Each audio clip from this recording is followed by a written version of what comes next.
Future officers, कैसे हो आप सब? आई होप आपकी स्टडी अच्छी चल रही होगी। All the best for your study. Static GK के टॉपिक में मैं आज लाने वाली हूँ भारत के गवर्नर जनरल और वायसराय।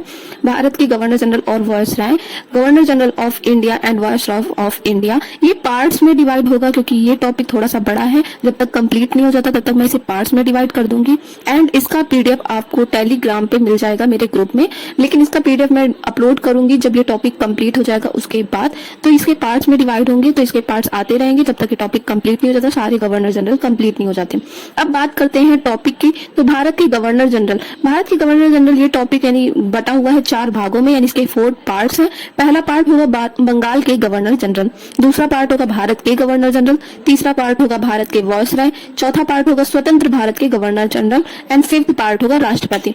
आज के जमाने में जो हमारे राष्ट्रपति हैं उनका जो पदभार है, वो जो भारत हमारा कई राज्यों का संघ है, इसकी पूरी जिम्मेदारी इसके प्रथम नागरिक भारत के राष्ट्रपति हैं, इनकी है। और इन्होंने अपने काम का बंटवारा कर रखा है जिम्मेदार पदों में। तो वैसे ही उस जमाने में होते थे गवर्नर जनरल, जो अपडेट होते होते वायसराय, गवर्नर जनरल और अब राष्ट्रपति की भूमिका निभा रहे हैं। तो जो राष्ट्रपति की भूमिका है अब वही गवर्नर जनरल की भूमिका थी। तो स्टार्ट करते हैं। पहली हेडिंग है बंगाल के गवर्नर। बंगाल के गवर्नर से हम स्टार्ट करेंगे एंड इसमें जो है ब्रिटिश शासन का प्रारंभ कब हुआ था, आप में से कोई बता सकता है? कमेंट बॉक्स में बताइए। ब्रिटिश शासन का प्रारंभ हुआ था प्लासी के युद्ध से। प्लासी के युद्ध के बाद ही मतलब ये एस्टैब्लिश हुआ था कहा जा सकता है। और प्लासी का युद्ध 1757 में हुआ था। प्लासी के युद्ध के समय बंगाल के नवाब थे सिराजुद्दौला। प्लासी के युद्ध का नेतृत्व कर रहा था रॉबर्ट क्लाइव। युद्ध समाप्त हुआ, बंगाल का गवर्नर बन गया रॉबर्ट क्लाइव। एक्चुअली में ये जो युद्ध हुआ था प्लासी का युद्ध, ये रॉबर्ट क्लाइव ने छल से जीता था। मीर जाफर को अपनी साइड कर लिया था और छल से इसे जीत लिया था। तो आप ये अभी हम खैर बात प्लासी के युद्ध की नहीं कर रहे हैं। प्लासी का युद्ध जब मैं बताऊंगी आपको तब मैं उससे बताऊंगी आगे की चीजें। तो आप शॉर्ट में समझ लीजिए कि रॉबर्ट क्लाइव ने क्या किया था कि इसका नेतृत्व किया था प्लासी के युद्ध का। और प्लासी के युद्ध के बाद अहम भूमिका थी रॉबर्ट क्लाइव की इस्टेब्लिश करने में ब्रिटिश शासन को। और इसमें अंग्रेज जीत गए थे, यानी ब्रिटिश जीत गए थे और बंगाल का गवर्नर बना था रॉबर्ट क्लाइव। अब बात करते हैं रॉबर्ट क्लाइव की। तो रॉबर्ट क्लाइव का जो टाइम पीरियड है, ये 2 बार बंगाल का गवर्नर बना था। पहली बार बना था 1757 से 1760 और उसके बाद वो चला गया था इंग्लैंड वापस और फिर से वो वापस आया था 1765 में। तो 1765 से 1767 तक उसका शासन फिर से चला था। 1757 से 1760 जो इसका पहला भाग है, इसके शासन का जो पहला पार्ट है उसे पढ़ते हैं। 1757 से 1760 में उसके द्वारा किए गए महत्वपूर्ण कार्य यानी इंपॉर्टेंट वर्क को देखते हैं। अर्काट का घेराव, अर्काट जो थी वो कर्नाटक की राजधानी थी। अर्काट का घेराव रॉबर्ट क्लाइव के समय में हुआ था।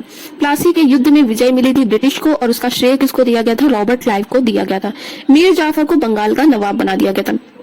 सिराजुद्दौला को हरा दिया गया था जब इस युद्ध में, तो उसके बाद मीर जाफर को बंगाल का नवाब बना दिया गया था। सिराजुद्दौला जो था उसका सेनापति था मीर जाफर। मीर जाफर अंग्रेजों से मिल गया था जाकर के, जिसकी वजह से सिराजुद्दौला हार गया था। Black hole tragedy, black hole tragedy जो थी, काल कोठरी की घटना आपने पढ़ी होगी। ये हुई थी 20 जून 1756 को। ये हुई थी रॉबर्ट क्लाइव के समय में।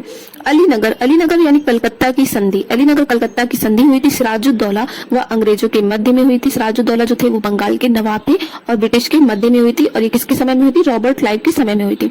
2 जून 1757 को प्लासी का युद्ध हुआ था और प्लासी बंगाल में है। ये भागीरथी नदी के किनारे है। प्लासी एक जगह का नाम है, इसलिए इसका युद्ध का नाम लिख दिया गया बैटल ऑफ प्लासी। 1757 मुगल सम्राट थे आलमगीर सेकंड और अवध के नवाब थे शाह आलम सेकंड। मुगल सम्राट आलमगीर द्वितीय ने और अवध के नवाब शाह आलम द्वितीय ने रॉबर्ट क्लाइव पर आक्रमण किया और इसमें रॉबर्ट क्लाइव विजयी हुआ। तो पहला युद्ध तो वो प्लासी का युद्ध जीता, दूसरा युद्ध ये जो आलमगीर द्वितीय और शाह आलम द्वितीय ने किया था 1757 में ही, तो रॉबर्ट क्लाइव इसे भी जीता।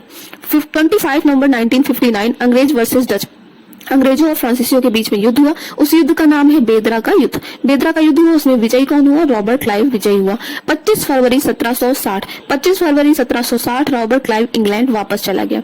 जब वो इंग्लैंड वापस चला गया तो 1765 को उसे वापस आना था। अब 1765 की बात कर रहे हैं तो आपको याद होगा कि बक्सर का युद्ध हुआ था 1764 में। तो बक्सर के युद्ध के समय गवर्नर रॉबर्ट क्लाइव नहीं था। बक्सर के युद्ध के समय अगर पूछा जाता है तो आप रॉबर्ट क्लाइव को टिक नहीं करेंगे क्योंकि वो हुआ था 1764 में और रॉबर्ट क्लाइव वापस आया था 1765 में। बक्सर का युद्ध शाह आलम द्वितीय और मीर कासिम के मध्य हुआ था। शाह आलम द्वितीय मुगल सम्राट था, शाह आलम द्वितीय और मीर कासिम बंगाल का नवाब था, उनके मध्य हुआ था बक्सर का युद्ध। अप्रैल 1765 रॉबर्ट क्लाइव दूसरी बार गवर्नर बना था। अप्रैल 1765 में वो भारत आया और रॉबर्ट क्लाइव दूसरी बार गवर्नर बन गया। इलाहाबाद की संधि हुई थी मुगल सम्राट शाह आलम द्वितीय और रॉबर्ट क्लाइव के मध्य में हुई थी।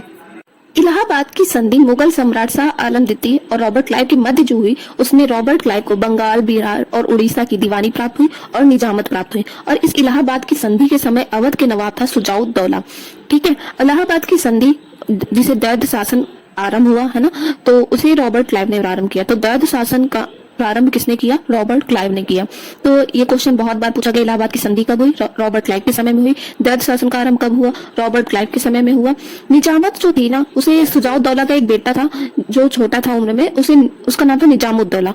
तो निजामत इन्होंने उसे सौंप दी और राजस्व और सैन्य संबंधी यानी कि जितनी भी इकोनॉमिकल सिचुएशन थी, राजस्व ने जितनी भी इकोनॉमिकल सिचुएशन थी और सैन्य सुरक्षा थी, वो रॉबर्ट क्लाइव ने खुद ले ली और उसे निजामत एक बर्डन टाइप का लगा तो उसने वो निजामुद्दौला को दे दी। तो इस तरह से उस समय वहां पर दो शासन चल रहे थे अवध में, द्वैध शासन, यानी दो लोग शासन कर रहे थे, एक तो निजामुद्दौला कर रहा था, दूसरा रॉबर्ट क्लाइव भी कर रहा था। द्वैध शासन का अंत 1772 में 1772 में वॉरेन हेस्टिंग ने किया था। बंगाल का गवर्नर बना था वॉरेन हेस्टिंग 1772 में, जिसने द्वैध शासन का अंत किया।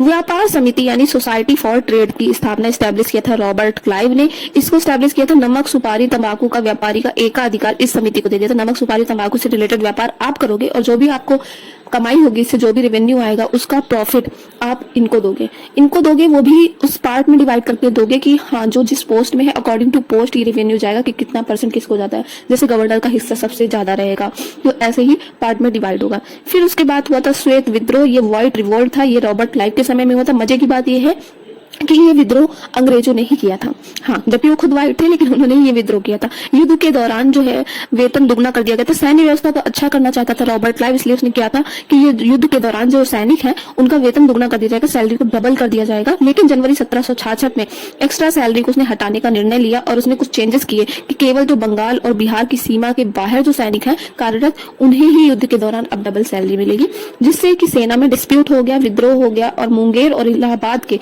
श्वेत अधिकारी, जो ब्रिटिश अधिकारी ही थे लेकिन मुंगेर इलाहाबाद के श्वेत अधिकारियों ने कर दिया इसके खिलाफ विद्रोह। तो ये था रॉबर्ट क्लाइव। भारत में अंग्रेजी शासन का संस्थापक कहा जाता है रॉबर्ट क्लाइव को। इसने कुछ अच्छे कार्य भी किए हैं जो कि ज्यादातर लाभ ब्रिटिशर्स को भी हुआ है, लेकिन बंगाल की तहस नहस कर दिया था इसने व्यवस्था को। और ये अंतर्दर्शी था, दूरदर्शी नहीं था, और डुप्ले बहुत समझदार था, लेकिन रॉबर्ट क्लाइव ने उसे भी मात दी थी।